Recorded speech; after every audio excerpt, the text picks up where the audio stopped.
Welcome to Seeking Sister Wife, Season 6, Episode 3. Freaky stuff is going on in here. I don't know. I like the show. I'm sorry, it's just a bunch of people making bad decisions in a way that you can see from a million miles away, but not anyway, and so I just enjoy it. So the first family we have up will be the Davis family, who this whole time, I could give John our cheat sheet. Captain Brain Trust. Unlike Cody, Nick seems to be able to please multiple women. Yeah, or any woman, which is 100% more than Cody. And I'll tell you what, though, he looks wiped out in his interviews. He's like, we really enjoyed having Teresa here. We just don't know if we're ready to move forward. Like, he looks exhausted. He does. They all kind of look like they're being held hostage. When I say all of them, I mean April, Jenny, and Nick. Teresa, on the other hand, nothing wrong with a tall lady, nothing wrong with a woman who's, aggressive. She just seems like she has come in and is like, I've loved you, I've always loved you, I want to bring in another partner, I love being here, let me pick you up and cradle you like a little child. And he seems like, I've never done this before, but I think it's too much. Like, I think that he likes women who sort of defer to him. April and Jenny sort of, they think, they go out and they work, they come back, they think he's this brilliant man. Danielle was definitely meek. And Teresa's sort of like stomped her way into the household. And she's like ready to get married. She sounded ready to marry, was it Danielle last season? Yeah. Danielle's gone, by the way. Anyway, I'm just getting this heavy duty vibe that they're either doing it for the show or they just don't know how to tell her no. He seems happy enough to have sex with her, but beyond that, he seems a little put off by her. So they've known each other for 14 years, and he's having trouble adjusting to the idea of her as a romantic relationship. Just wants to make sure he doesn't mess up the friendship. And that's not the vibe I'm getting. The vibe seems to be that he's terrified of her. I mean, that she will knock their house down if he disagrees. Yeah, maybe. I just wrote, he seems so uncomfortable. And then, so they go, this is also the weird thing. At least he's not crying about it like somebody else's spouse. So he gets dressed up, goes out to meet her at a place, which is confusing to me because they all live together. And she's just like, I've loved you forever. This is how it's meant to be. And he's like, cool. That's nice. This is a big commitment, so we're all taking it slow. And she's like, I'm ready to bring someone else in and get married. And he's like, I don't know. Yeah, she is like, I am ready to get married and make this somehow official. And I'm like, okay. And he just seems uncomfortable.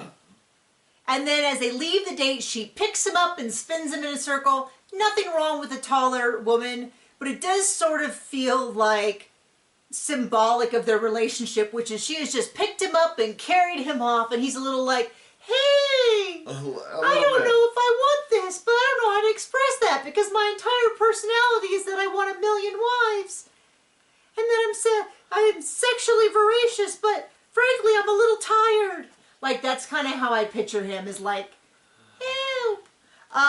And so she is ready to go. They go home. That's when she says she's ready to bring someone else in and marry that person, because that's how their family structure has worked. Do you think she's already got the person she wants to bring in picked out? I don't know. They didn't let it get that far. April and Jenny were like, well, you just joined us. And they have never, we've seen them for several seasons. This is, it's not that their behavior is unusual for a sane person. It's that their behavior is unusual for them. Because they're always like, the more the merrier. Yeah. Come on in. Well, we got to make sure we set Danielle up to, we're going to bring somebody else in. And it's like, maybe don't say that right away. And then it's like, now the new person is saying this right away. And they're like, oh, I don't know about that.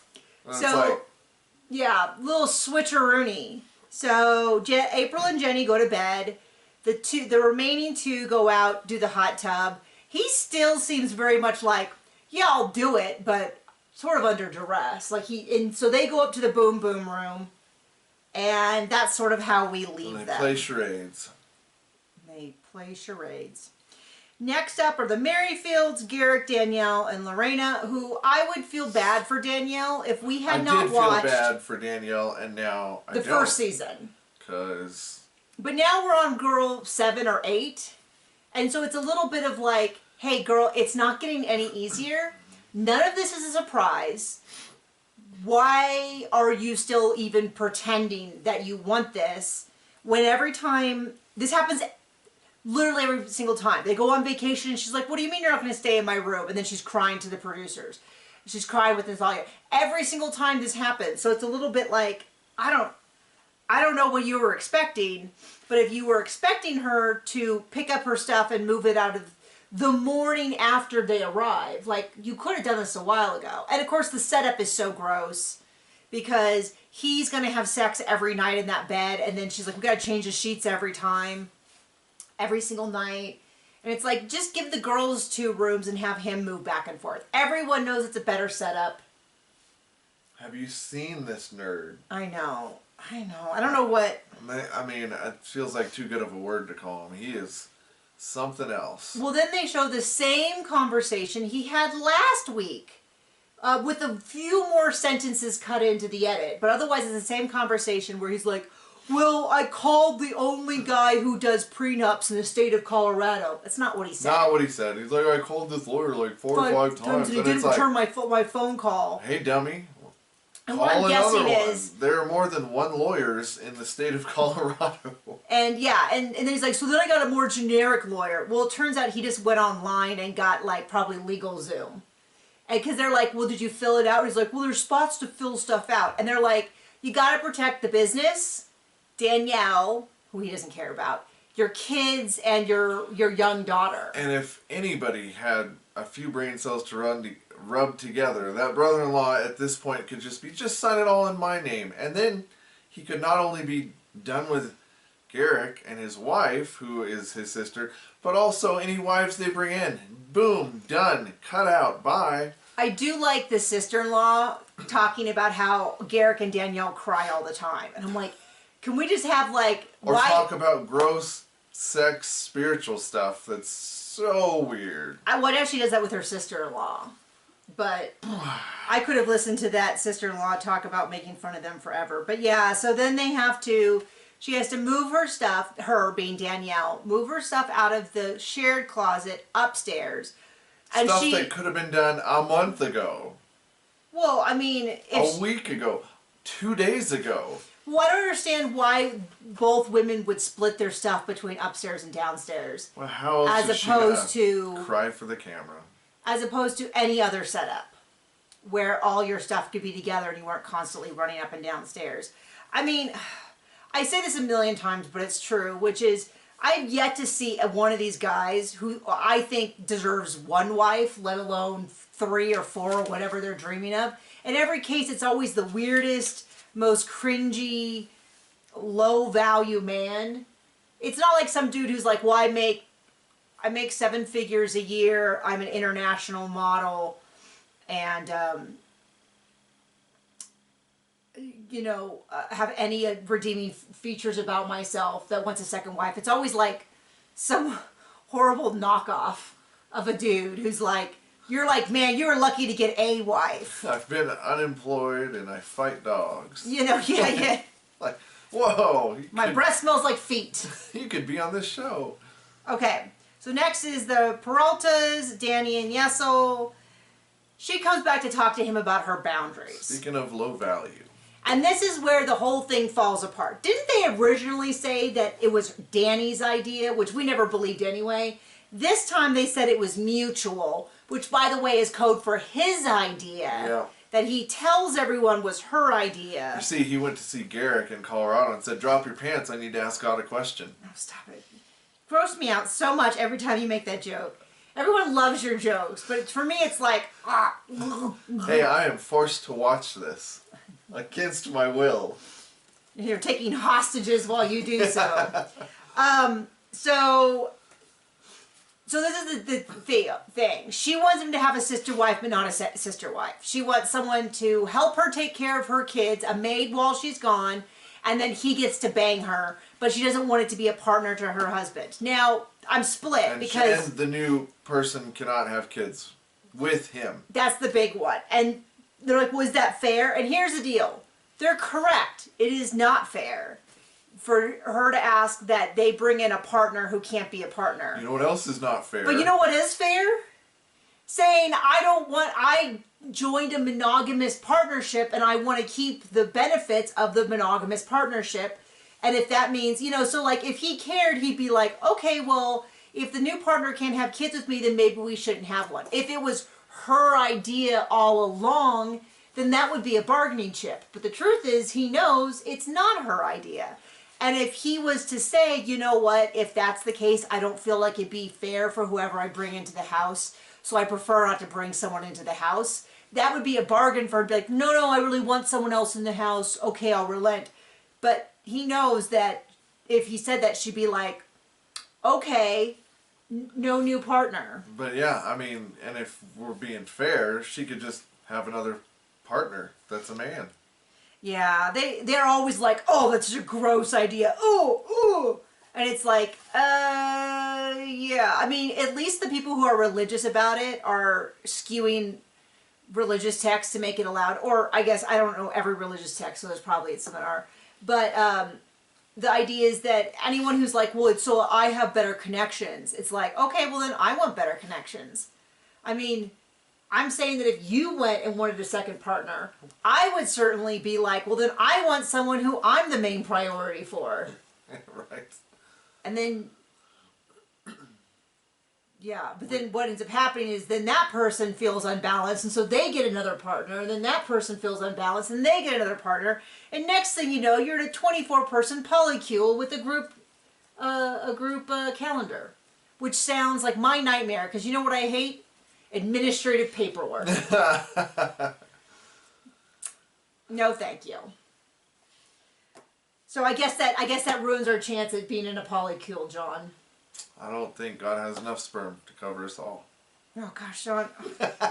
Stop. That's a Garrick reference. If you're like, what did John just say? That's a Garrick reference. So anyway, Yesel's brother, Joel, comes over. He's Dominican. I did not know that. Their family's old school Catholic. They tell Joelle, this is when, whose idea was it? And she's like, mutual, which was like the most begrudging mutual. And I'm like, oh, interesting. Didn't they originally say it was her idea? Because that's what they always say. And then it always turns out that, and a lot of times it even turns out like he cheated, and this is how I decided that I'd be okay with it if it wasn't cheating, if she came in and at least helped me. It would not surprise me if more details come out. Yeah. And then the brother's like, well, that's weird. That's some freaky stuff. I always think it's interesting when they tell them and they drop it, but then they don't make any attempt to explain it. So they just let the other person fill in the blanks. And then he's just like, they almost broke up once already. Like, this sounds like dangerous waters. This is a big risk. Like, this is a terrible idea. And they never I don't know. It never seems like they come into it with this, like... They're like our kid. Like, we know they've heard the words, but do they understand any of them? Because we get no response. Not about polygamy, though. Just to be clear. Yeah, no, we don't talk to him about that. But the stuff we do talk to him like, it's bedtime in 10 minutes, and he doesn't respond. But it's them with, like, sound advice about their wedding, right. Or their marriage. Okay, so next up we have the Johnsons. This is, we only see Matt and Shanae, that is the girlfriend. And this is, you can tell how little interest I have in polygamy as a concept for our life, because all I think is, this is so much work. Like, I'd rather take up a hobby, like not in a derogatory way, but in a, I'm already so busy that if I suddenly magically had 4 more hours in the week, I take that glass blowing class, or the pottery class, or the aerial arts class that they have. Something like that. I would not want to start have an affair. It's just so weird. And then my second thought is they go to a hotel room, which they said they go to a couple times a week. Okay. Because she has a kid at home, and he's come all the way out to see her. It's not really clear to me where the kid is during all this. And so they get a hotel room, and I'm like, that's so much money.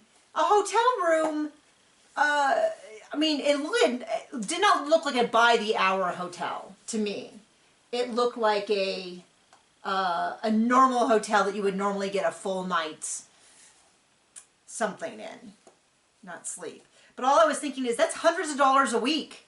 And then all the gas going back and forth, and I'm just like, man, I could take up like 2 new hobbies with all that money. That's where I'm thinking. That's how low sex with strangers, or even people I know that aren't my partner, rank in the line of things that I would like to do. It's like way behind like a new hobby, staying at home doing nothing, spending time with my partner, spending time with my son, and all of that. He's got 2 little kids at home, and he's gone multiple nights a week.